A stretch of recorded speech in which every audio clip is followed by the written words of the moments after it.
Afterburn by Crabapplard. Chapter 8. After returning to the dorms for showers and a change of clothing for them both, Tenya's shirt being soggy from tears and his slacks ruined beyond salvage by his sprints, the rest of the morning is spent sitting on the lawn outside the dorms, regaling Midoriya with stories about Tensei and looking up the various sidekicks involved with the Ingenium office while Midoriya fills page after page of his notebook with questions. When Todoroki gets back, it's with a coat of determination on his face instead of blue paint. He marches over as soon as he catches sight of them, and the first words out of his mouth are, "Please delete that photo." Midoriya wilts. "Okay, let me change my background," he says, pulling out his phone.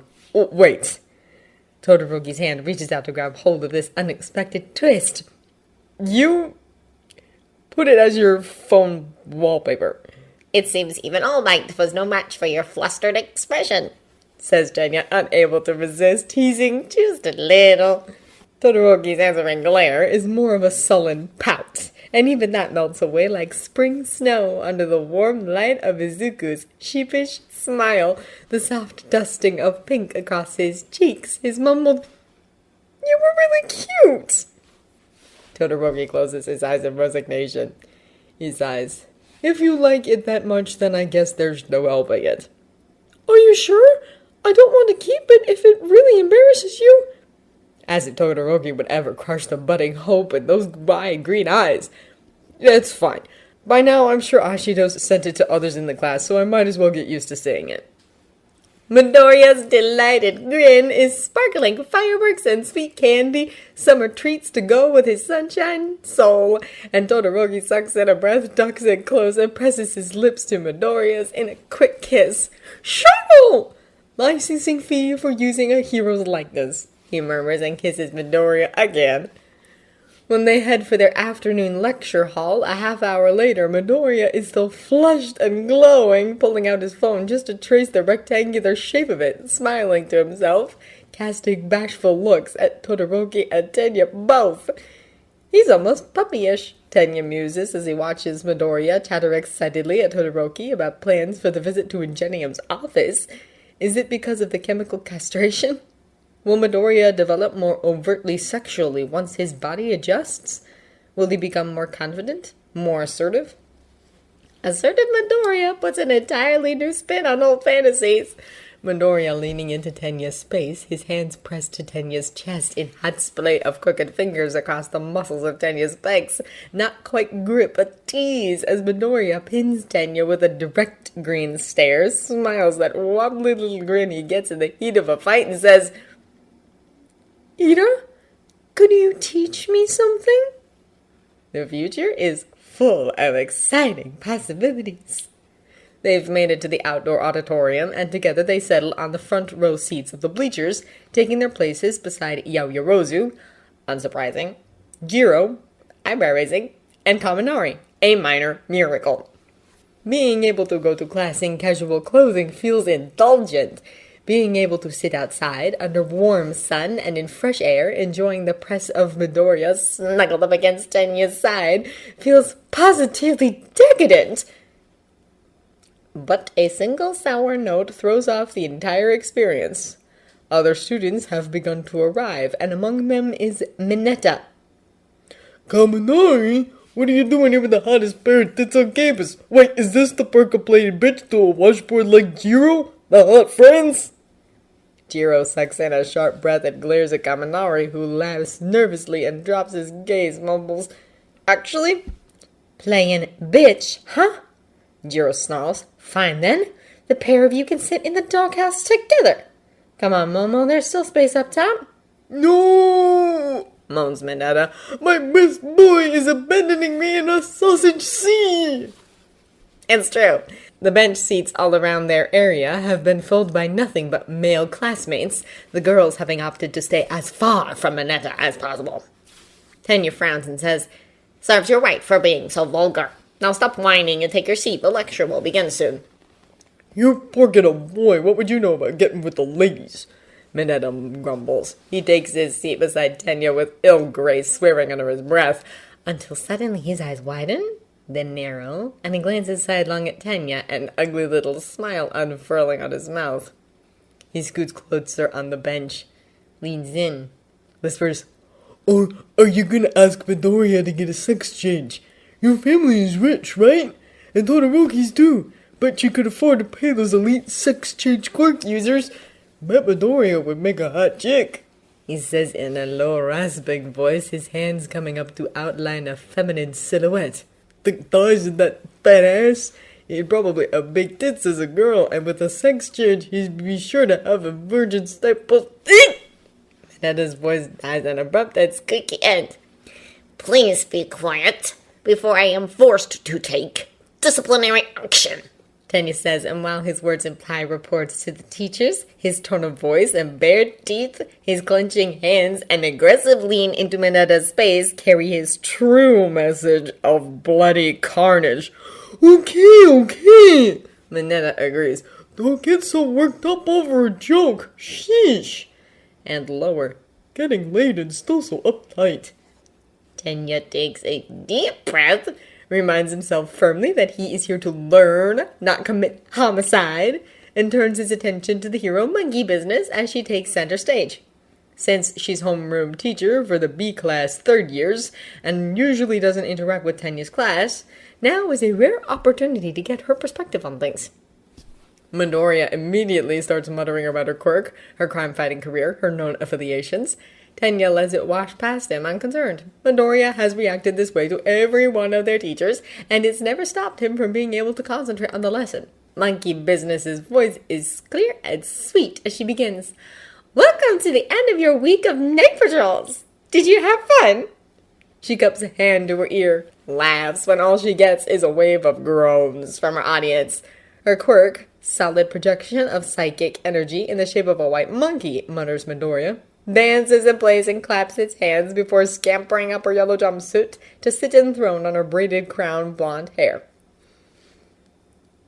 I thought so. Well, this has been your first real experience with independent patrolling, so it's bound to leave you with growing pains. Other pains too, I believe, since you've also been withheld recovery girl's tender care. A full 65% of you were down with injuries at any one time. Goodness me, how utterly incompetent, she says, all the teasing warmth draining from her voice. Her eyes grow cold, her frigid glare flitting over the crowd and focusing on faces just long enough to make the students wince and drop their gaze. Too many of you are casual about getting hurt, confident that whatever happens, you can come back to school and get yourselves patched up. You get sloppy, you get lazy, and then you skip your warm-up stretches and sprain an ankle. There's a guilty yelp from somewhere in the listening students. And you're down for the entire week. 7 nights lost. Poof! Like that. 7 nights where you could have been learning. 7 nights you could have been improving. 7 nights when you could have been protecting people. And instead you were stuck back here, wasting space and sucking air. And you want to be considered professionals. Her sneer is impressive, but more humiliating is the monkey, who turns around to present his bottom to the audience, slapping it and shrieking with mock laughter. None of you here are worth the title of pro, she declares. The crushing weight of shame presses down on the auditorium, on the students, on Tenya, driving the air from his lungs and bowing his shoulders because it's true he was careless and he got taken out by nothing more than flowers because he'd overlooked. But, says Monkey Business, that's why you're still in school, huh? She smiles at them, sudden mercy, and her voice grows light once again. To learn better. And that's why we have this exercise now at the beginning of your second year, so you have lots of time to learn this most important lesson. Your bodies are treasures. She goes on like that, outlining the importance of self-care, regular combat drills, and the experience they've all gained from this exercise. Eventually, she winds down, leaving them with their assignment for the next week, a 3-page self-evaluation. If you were trapped back at the dorms, list how you could have better used your downtime. If you were never down, explain why you let your partners get hurt. There is always room for improvement, so your self-evaluation better reflect your commitment to go beyond your limits. Plus Ultra! They all echo the cheer back at her and then rise to start trickling away. Tenya, Todoroki, and Midoriya break off from the main group and pause by a clump of dogwood bushes. Midoriya, checking his phone, gasps and flushes darkly, fingers flying over the screen to delete whatever had been said to him before Tenya can catch a glimpse. Izuku, says Todoroki, concern creasing the space between his eyebrows. Tenya frowns. it's nothing. Midoriya avoids their gaze. Recovery girl said the nurse will probably want to do a full physical to check for side effects to my old prescription, so I don't know how long I'll be. Todoroki only grows more worried. Side effects? From Friedlove's quirk?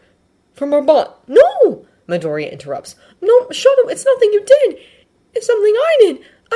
Tenya's turn to interrupt with, It's something your doctor did. You realize that prescription is likely grounds for a charge of medical abuse. Midoriya winces. That's going too far!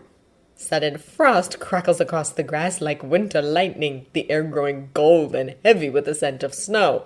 Todoroki's words spill from his mouth on white curls of mist. What exactly did this doctor do to you, Izuku? One halting and miserable explanation later, the frost is giving way to razor-edged ice, blighting the dogwood until its leaves turn black as Todoroki's expression. Ida's right, is all he says on the subject, but his tone leaves no room for protest. And Midoriya? Midoriya gets very quiet. Todoroki studies him for a long moment. Finally, he strokes a hand down Midoriya's cheek, the chill of rage fading to summer sweetness in the most literal of ways, the ice around them melting as Midoriya's quirk brings the temperature back up. Let's get you to the nurse. I want to know what scars that doctor left you with. They wait for Midoriya's return in Todoroki's room. It's private, quiet, and since his futon rolls right up, he's got enough room for 3 people to sit comfortably. The perfect setting to welcome Midoriya back and discuss his visit with the nurse. Of course, this means that without him, the room feels a little too empty. It's made worse by his scent, lingering on after his sessions of lovemaking with Todoroki. It's in the cushions, the clothes hamper, soaked into the tatami mats, and Tenya lies back on the floor, breathes in the smell of fresh-cut grass, and checks his phone for the 14th time. We could play Shiratori, offers Todoroki. Tenya sighs and gropes for his notebook and pencil. No, I really should finish outlining. The rapid patter of footsteps coming down the hall scatter all his virtuous thoughts of homework. He jerks upright, gaze locked on the door. Todoroki mutters something that sounds suspiciously like, "Are you a guard dog?" But before Tenya can think to reply, the door swings open and Midoriya is stepping through, flushed from his jog bag and eyes wide and wild. And Tenya is standing and moving and taking him into a quick, fierce hug. Welcome back, says Tenya, pulling away to smile down at Midoriya and stroke his soft green hair, trying calm that half-feral expression. You were gone a while. We were starting to get worried, adds Todoroki. It's the oddest thing. Midoriya looks from Tenya to Todoroki and back, and though sense comes back to his eyes, he doesn't grow calm. If anything, his expression shifts to a fierce smile that wobbles at the edges, green eyes hard as gems under brows drawn down in sharp, determined lines. I made plans for the sports festival with All Might. Then Midoriya pulls away from Tenya and goes to sit down on one of Todoroki's cushions. Also, Miss Kogane had a lot to say. Now he's more like what Tenya was expecting, face growing pink as he stares at the floor and hunches down on his pillow. She was really mad at my doctor. Good, says Todoroki. He grabs another pillow and moves to sit beside Midoriya. Tenya joins them, closing their little circle. It's more of a triangle, really, with each of them to a side, their knees not quite touching. I would like to hear what she had to say, if you're comfortable telling us. Midoriya nods. There was a lot. I guess to start with, I can tell you that she says I got lucky by being hit with that quirk because it reset my baseline hormone level. He perks up. It was actually really interesting. She said that usually quirks like that only simulate the effect of a hormone surge, but that free loves... Izuku, focus, says Todoroki. Oh, right. She says I'm a bit... He flushes. Sexually underdeveloped, but that it's okay since I'm still in the middle of puberty. so I have time to grow. But the most important thing she talked about was my bones. Apparently, castration has a major impact on bone density. She says that might be why I was breaking them so often when using my quirk. Tenya sucks in air. The idea that all those broken bones could have been preventable, that because of one man Midoriya has been left scarred and battered. Can it be fixed? Yeah, Midoriya grins. Puberty will help with that too, and she's gonna ask Lunch Rush to make special meals to give me the necessary supplements.